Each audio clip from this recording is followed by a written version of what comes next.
Hi everybody, I'm Mike Gasior, and this is my June 2006 video commentary. And as you can see over my shoulder, I'm in a very pretty place, and the place I'm at is Hamilton Harbor in Hamilton, Bermuda. And I'm sort of fortunate to be here at the time I am, because what is actually going on as I speak is the biannual, every 2 years, Newport to Bermuda regatta sailboat race, where they race actually from Newport, Rhode Island to here, Hamilton, Bermuda, sponsored by the Royal Bermuda Yacht Club. And what you see behind me are 10 of the sailboats which competed in the race, which are docked here at the Hamilton Princess. And it's actually, I wouldn't have thought I'd be one big on sailboat racing, but this has been pretty damn cool. You should see some of these boats. I don't even want to imagine the money that's involved in some of them. Just gorgeous space-age materials. It's mind-boggling. But to the task at hand, we're here to talk about financial topics. And for a change, the last year at least, I've been trying to focus on different sorts of financial products and different aspects of the financial marketplace. What I wanted to talk about this month, it's going to be just a brief talk, are just some economic myths. If you read my newsletter, you know too well, actions taken by governments in economic scenarios, I tend to not like. There's just so many things that just drive me crazy. Like, for example, I'll give you one. Earlier this year, I wrote a newsletter where I argued that the price of oil in the United States is just too darn cheap. And anybody watching this in other parts of the world know how cheap a gallon of gasoline is in the United States compared to just so many other countries. But the thing is, the U.S. politicians have felt that keeping gas taxes low was important to Americans. It made driving cheaper, it made heating their homes cheaper, but the excess that it breeds sometimes, which nobody is more anti-tax than I am. As far as I'm concerned, I want the government out of my business, I want the government out of my wallet, I want the government out of my life. But the fact of the matter is gasoline and oil taxes over the last 15, 20 years, in terms of cost of living, have not increased very much, and oil products were cheap.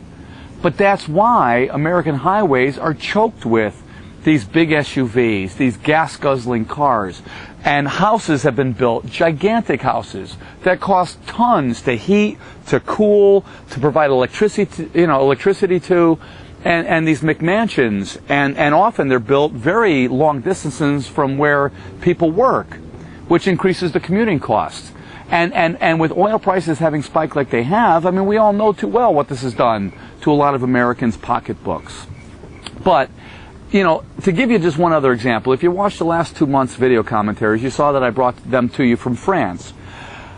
France has been an interesting, I don't know what you want to call it, microcosm of economic policy, because, with all the grief that I can sometimes, give to the French, the fact of the matter is, it was beautiful.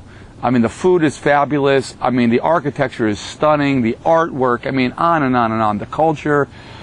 But a few years ago, the French government passed a law, and the economic theory, because a lot of you guys know I'm an economist by nature, by profession, but the theory of lump labor, and without going into the gruesome detail about this, the French government passed a law that required French employers to cut the work week back from 39 hours to 35. But the French pay employees for a 39-hour week. Now, the theory behind that is simply this. The government believes there's a certain amount of work that needs to be done. And if I cut the amount of hours that people are working from 39 to 35, there's still 4 hours of work that need to be done. And of course, at the time this law was passed, unemployment in France was around 10%.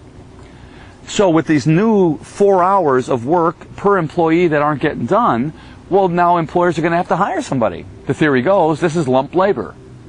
And it'll drop the unemployment rate from where it was 10% to wherever.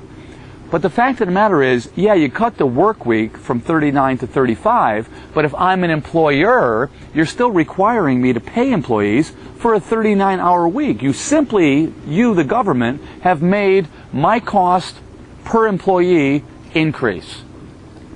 Well, the fact of the matter is, this is improbable to cause my sales to increase. It's very improbable to cause my profits to increase. It's not at all dissimilar to when politicians raise the minimum wage law in the United States. It just increases my cost of labor. It doesn't increase my profit, it doesn't increase my sales, it doesn't increase anything. And what I'm probably going to try to require my employees to do is do the same amount of work they were previously doing in 39 hours to get it done in 35 hours. Because just, when I was in France a month ago, unemployment's still 10%, about double what it is in the United States. And of course, I was actually worried I was going to get caught up in it, but you remember there was those protests because the French government was also trying to change the law. Once you're hired as a full-time employee by a French employer, you are effectively almost an employee for life. It's very hard for an employer to get rid of you, which has made a lot of French employers reluctant to take on new employees. It's too risky. So they wanted to make it, they being, again, the French government, wanted to make it easier to terminate employees under 26 years old. So if you hire somebody that's a ding-a-ling, you can get rid of them more easily. And maybe if that was the case, as an employer, I'd be more, anxious, more able to go hire more people, and maybe this would force down the unemployment rate. But of course, the young French and older French who were sympathetic to the cause took to the streets, protested, the law was repealed, and I'll tell you something. When they passed that 39 to 35 hour change in the law, unemployment was 10%. Years later, the unemployment rate's still 10%. And now with the repealing of this termination law, there's no reason to suspect that a few years from now, the French unemployment rate is still going to be 10%. And along with that come all the social costs, unemployment, education, welfare, and such that come with that. If markets truly are free, they tend to work out inefficiencies, and you tend to have more healthy, imbalances, and inefficiencies tend to take care of themselves. So it's not perfect. Life is seldom perfect. Unless you're sitting here, man. This is pretty perfect right here. But I'm glad I got to bring you yet another one of these commentaries from a pretty place. It's pretty exciting. I have a friend of mine who invited me actually to attend the award ceremony where they award the trophy to the winner of this tomorrow over at the Royal Bermuda Yacht Club. Schmancy. But anyway, I'm glad to see you guys again, and glad you joined me here. And actually, I have done these video commentaries from here before. Next month, though, I'm going to, I already said it, this is one of my favorite places on earth. Next month, never done a video there before, also one of my favorite places on earth, one of the prettiest places on earth. And I'm actually just going there in a few days. So I hope you've all been well. I'll join you right back here for the July commentary. You take care.